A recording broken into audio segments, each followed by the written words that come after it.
इस क्लास में मैं आपको मेथड या फंक्शन ओवरलोडिंग के बारे में सिखाऊंगा और मैं इस कंस्ट्रक्टर को ओवरलोड करूंगा। कंस्ट्रक्टर ओवरलोडिंग या फंक्शन ओवरलोडिंग इनमें इतना फ़र्क नहीं है। अब ये एक कंस्ट्रक्टर है, कंस्ट्रक्टर विद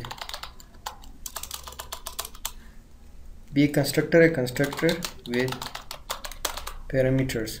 अब मैं एक ऐसा कंस्ट्रक्टर बनाऊंगा जो पैरामीटर ना ले, कंस्ट्रक्टर विदाउट पैरामीटर्स। और वो कंस्ट्रक्टर कैसा क्या होगा, उसकी शक्ल पब्लिक बॉक्स। और हमें इसमें एक काम करनी है और वो काम क्या है, ये हमने काउंट वेरिएबल को प्लस करना है जब भी कोई ऑब्जेक्ट बने,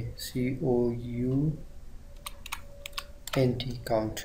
अब मैं यहाँ पर इनको सिंपल एक वैल्यू भी दे देता हूँ कि जब कोई कंस्ट्रक्टर कॉल ना हो तो इनकी वैल्यूज़ क्या हो। तो कोई कंस्ट्रक्टर कॉल ना हो तो उनकी वैल्यूज़ हो 3 3 3। मेन फंक्शन में कुछ चेंजेस लाते हैं। मैं एक और बॉक्स का एक ऑब्जेक्ट बनाता हूँ b और is equal to new box. अब हमने क्या किया, और ये दो लाइन मुझे प्रिंट करके दो। कौन से दो लाइन?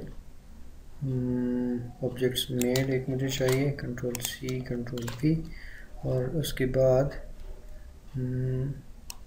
इसमें थोड़ी सी चेंजिंग के साथ मुझे चाहिए Ctrl+C और Ctrl+V।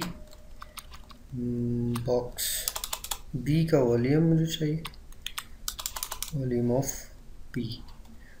इसको चला कर देखते हैं तो आप देख सकते हैं कि मुझे वॉल्यूम ऑफ B 27 और ऑब्जेक्ट मेड 3 इस तरह मुझे मिल गए।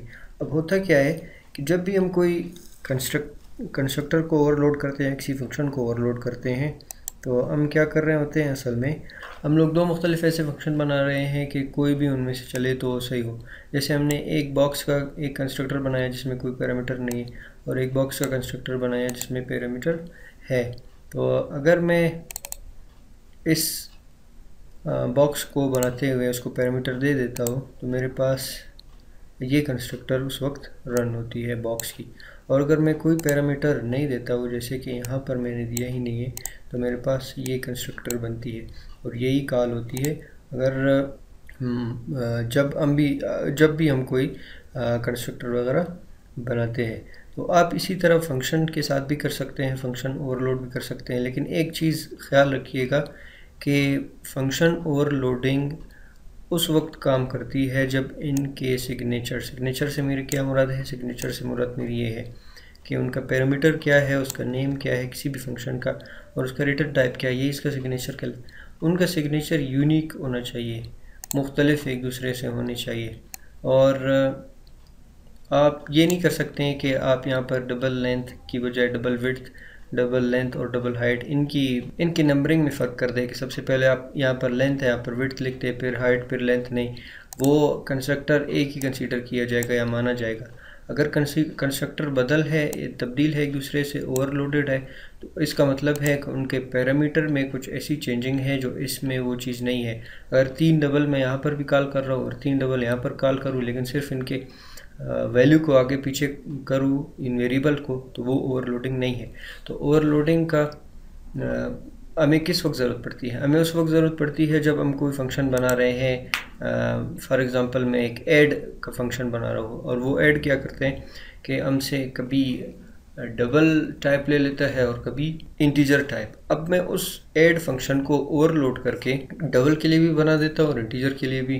तो हमें उस वक्त फिर परेशानी नहीं होती कि हमें कौन सा फंक्शन ऐड का कॉल करना है, हमें ये इस वक्त डबल के लिए कॉल करना है या इंटीजर वाले के लिए। हम सिर्फ और सिर्फ उसमें पैरामीटर्स पास कर देते हैं और वो हमारे लिए इस तरह काम करता है। तो उम्मीद है आपको ये समझ में आ चुकी होगी। मेरी आपसे मुलाकात होगी नेक्स्ट वीडियो में। शुक्रिया।